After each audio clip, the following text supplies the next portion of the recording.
The air was alive with music and laughter, creating the perfect atmosphere for what was supposed to be the happiest day of my life. My name is Rachel, and as I stood there in my beautiful white gown, I felt like a princess. Everything was magical, or so I thought. That feeling of joy was suddenly shattered in an instant. "Rachel, dear, could you come here for a moment?" My mother-in-law's voice pierced through the merriment. It was sharp, almost commanding. I smiled at my friends and excused myself, noticing how stiff my mother-in-law stood as I approached. Her smile didn't reach her eyes, and the tension in her posture was clear. "What is it, Mrs. Paul?" I asked, trying my best to keep my voice calm and friendly. "It's about the way you look at me, Rachel," she said, her tone cold and full of accusation. "I know what contempt looks like, and you have it written all over your face. I am your husband's mother, and I deserve respect, not this disdain." Her words took me by surprise. My mind raced, trying to make sense of what she was saying. "Mrs. Paul, I think you've misunderstood. I have nothing but respect for you," I replied, feeling a wave of confusion wash over me. "Respect? Huh," she scoffed, her eyes narrowing. "I see the way you roll your eyes at me, the sighs when I speak. You think I don't notice? You've even turned my son against me." Her voice was getting louder, and I could feel the eyes of nearby guests starting to turn toward us. I struggled to keep my composure. Before I could respond, Kyle, my husband, appeared by our side, his brow furrowed with concern. "Mom, what's going on here?" he asked, looking between the two of us. "Your wife, Kyle. She has been nothing but disrespectful to me," Mrs. Paul said, her voice trembling with emotion. "She's been looking down on me, and today, of all days, she's been the worst." Tears welled up in her eyes as she clutched Kyle's arm. "Rachel, is this true?" Kyle asked, his face filled with a mix of disbelief and confusion. His gaze searched mine, waiting for an answer. "No, it's not true," I replied, my voice firm but calm. "I've done nothing to disrespect her." "She's lying, Kyle," Mrs. Paul cried, her grip on his arm tightening. "I'm your mother. Would I lie to you?" Tears now streamed down her face, adding to the drama unfolding in front of everyone. For a moment, the world seemed to slow down as Kyle's face changed from concern to anger. Without warning, his hand came up, and in one swift motion, he slapped me across the face. The sound echoed in the now silent room, and I stood frozen, my hand instinctively rising to my stinging cheek. The guests around us gasped in shock, but no one moved. I felt a mix of emotions: hurt, betrayal, anger, all swirling inside me. I wasn't sure what to say, or even how to react. "How could you?" I whispered, though I wasn't directing the question to anyone in particular. I wasn't just asking Kyle or his mother, but the entire universe, as if searching for an explanation for this nightmare I had walked into. Kyle, realizing what he had done, stammered, "Rachel, I didn't mean it. I was just..." But I didn't let him finish. "No," I said, my voice firm and steady despite the storm brewing inside me. "You've shown me exactly who you are." The pain of the slap was nothing compared to the pain of realizing the man I had just married was capable of this. I turned away from them both, knowing this moment had changed everything. I faced the guests, most of whom were still staring in stunned silence. "I'm sorry you had to witness this," I said, my voice calm though my heart raced. "Please, continue to enjoy the celebration. I need a moment alone." Without waiting for a response, I walked out of the room. The music had stopped, and the laughter had died down. The world outside seemed so different now, the joy and excitement of the day a distant memory. I found a quiet corner away from the noise and chaos, my mind racing with thoughts of what had just happened. How had everything fallen apart so quickly? Just moments ago, I had been filled with happiness, believing I was beginning a new chapter of my life. And now, I felt like my entire world had been turned upside down. My mother-in-law's accusations, Kyle's slap, the judgmental stares of the guests, it was all too much to bear. I needed time to think, to process everything. Could I really continue with this marriage after what had just happened? Could I trust Kyle again?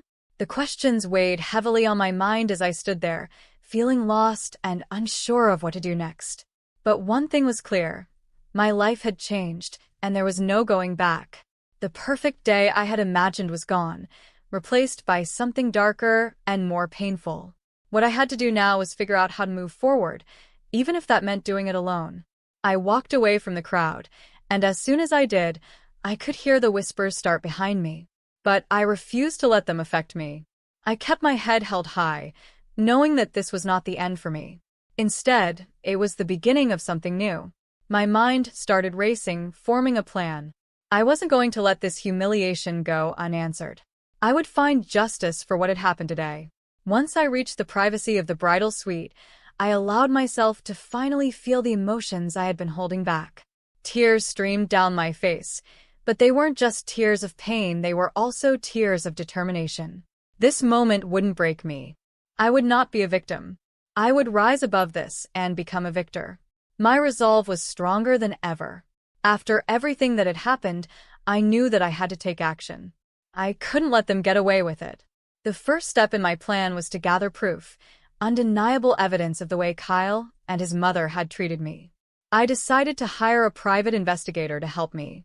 Mr. Sean was known for being discreet and effective, just the person I needed for this delicate situation. "Mr. Sean, I need your help," I said when I called him. "My husband Kyle and his mother haven't exactly been kind to me. I need evidence of their behavior." "What kind of evidence are we looking for?" Mr. Sean asked, his voice calm and professional. "Anything that shows a pattern," I explained. "Emotional, financial, or even legal abuse, anything that can prove what they've been doing." "Understood," he replied. "I'll start with surveillance and background checks. I'll dig into their pasts, finances, everything. You'll get what you need." With Mr. Sean on my side, I felt like I was finally taking control.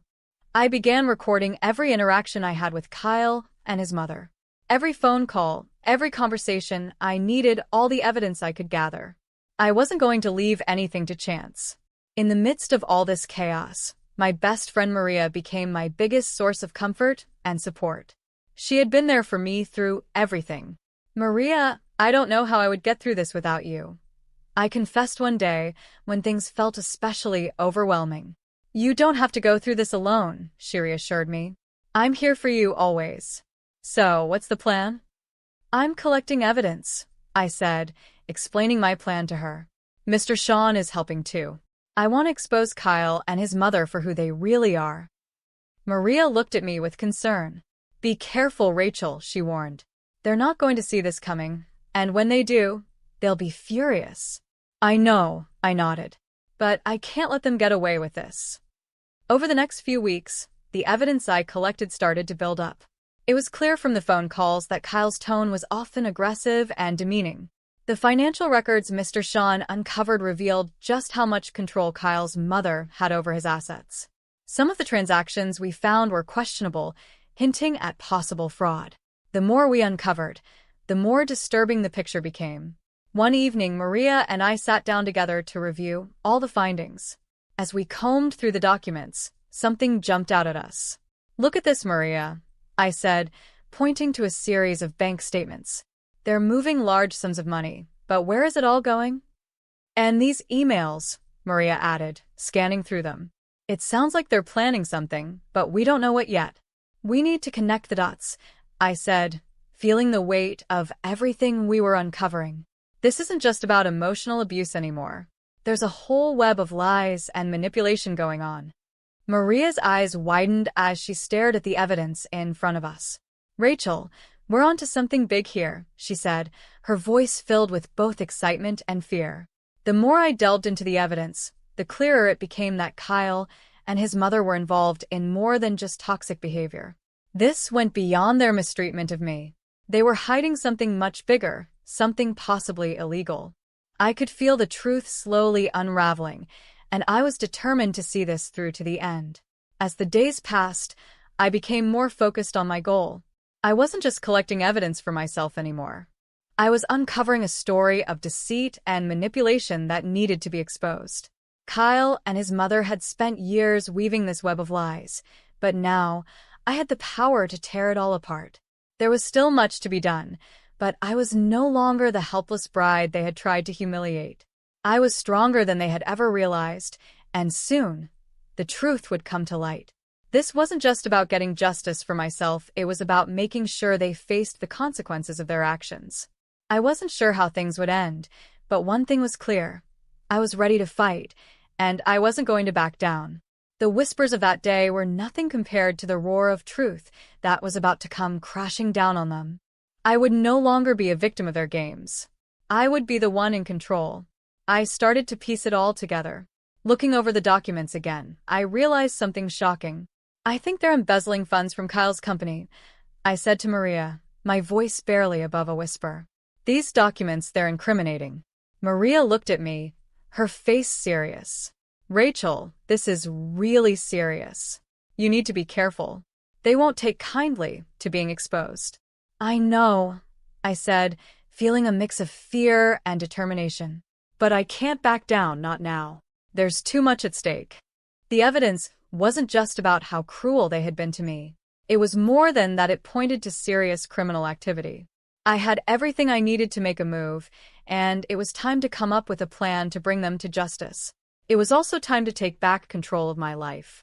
"Maria," I said, feeling the weight of my decision, "I'm going to expose them publicly." Maria hesitated for a moment, knowing the risk involved. "Rachel, that's risky. You're playing with fire. But if anyone can do it, it's you." With Maria by my side and the evidence in my hands, I felt stronger than I had in a long time. I wasn't just fighting for myself anymore. This was about justice, about making sure Kyle and his mother faced the consequences of what they had done. It was time to show the world who they truly were. The next step was clear. I had to bring everything out into the open. I decided to organize an event, pretending it was for a big announcement. I invited friends, family, and even a few media contacts, people who would help get the story out. The venue was lavish, with an atmosphere full of excitement and curiosity. Everyone was eager to hear the news. As I stood at the front of the room, I took a deep breath. The time had come. "Thank you all for coming," I began, keeping my voice steady and my expression calm. Kyle and his mother, Mrs. Paul, stood beside me, smiling. They had no idea what was about to happen.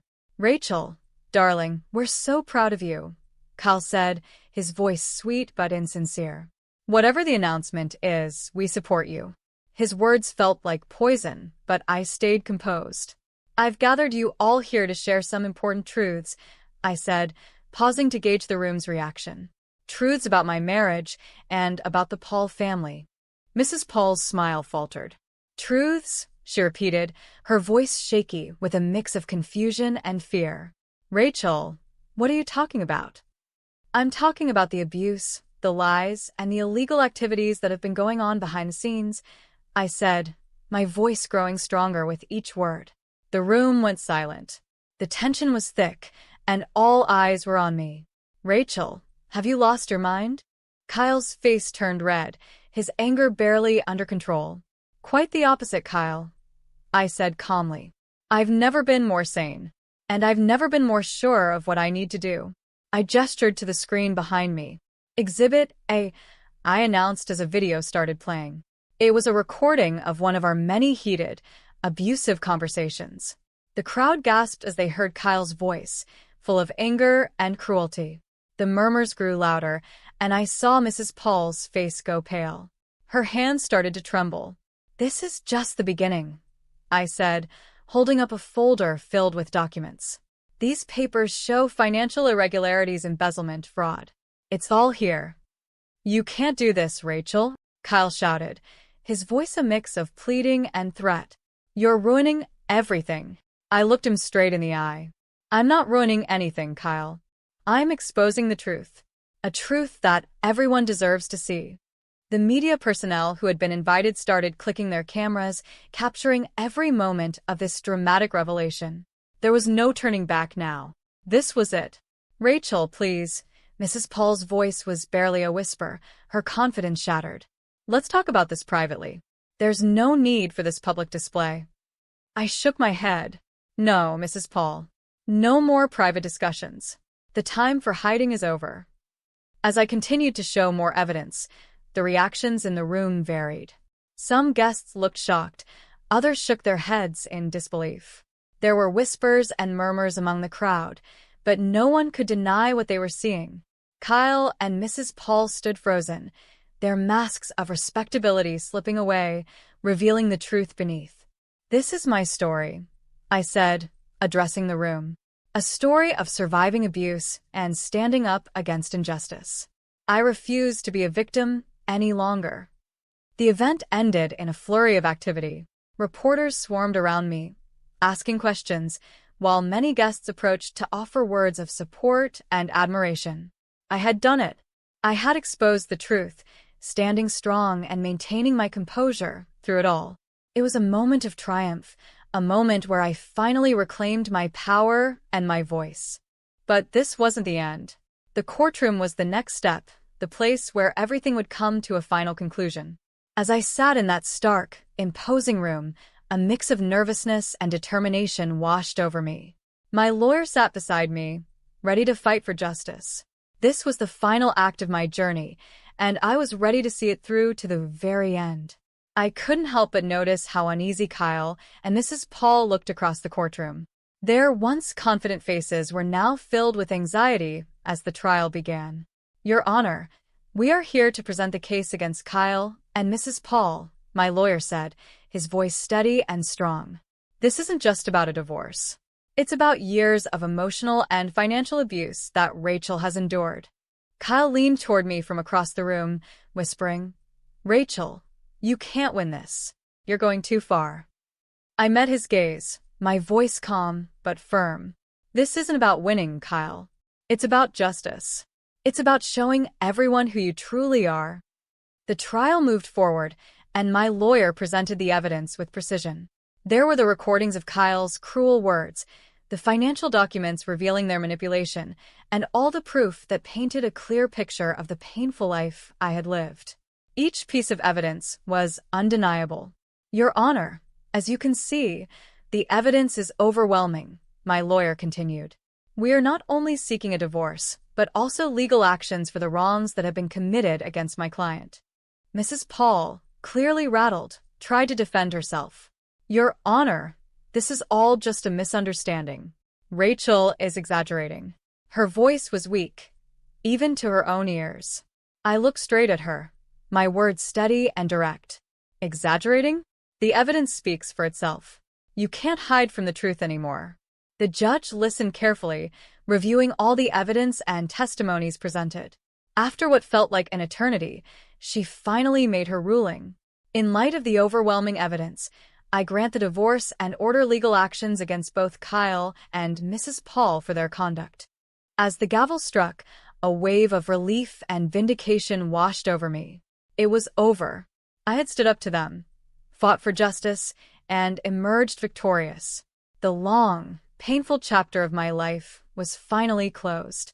With the legal battles behind me, I knew it was time to start a new chapter, one focused on healing and rebuilding. I found a small, peaceful home in the countryside, a world away from the chaos and drama of my past. The quiet and beauty of the place were just what I needed. Sitting on the porch of my new home, with a warm cup of tea in my hands, I gazed at the serene view before me. The trees gently swayed in the breeze, birds chirped in the distance, and the sun shone softly. For the first time in what felt like forever, I felt a sense of peace wash over me. This was a fresh start, a life free from lies, manipulation, and pain. My journey had been difficult, but it had been worth it. I hadn't just survived. I had triumphed. I had found my inner strength, reclaimed my voice, and now I was free. As the sun began to set, casting a warm glow over the horizon, I smiled to myself. I was exactly where I was meant to be. The future was uncertain, but it was mine to shape a future filled with hope, healing, and happiness. This was my story of triumph, the story of a woman who refused to be silenced. I had stood tall against all odds, and now I was living a life of freedom and peace. My journey had reached its conclusion, but I knew it was just the beginning of a brighter, better life. The story of Rachel's journey has come to an end. Do you think her decision to expose and legally confront her husband and his mother was the right choice? Could she have handled it differently? Share your thoughts in the comments below. If you enjoyed this story and want to see more like it, don't forget to like the video and subscribe to our channel. Your support helps us bring more powerful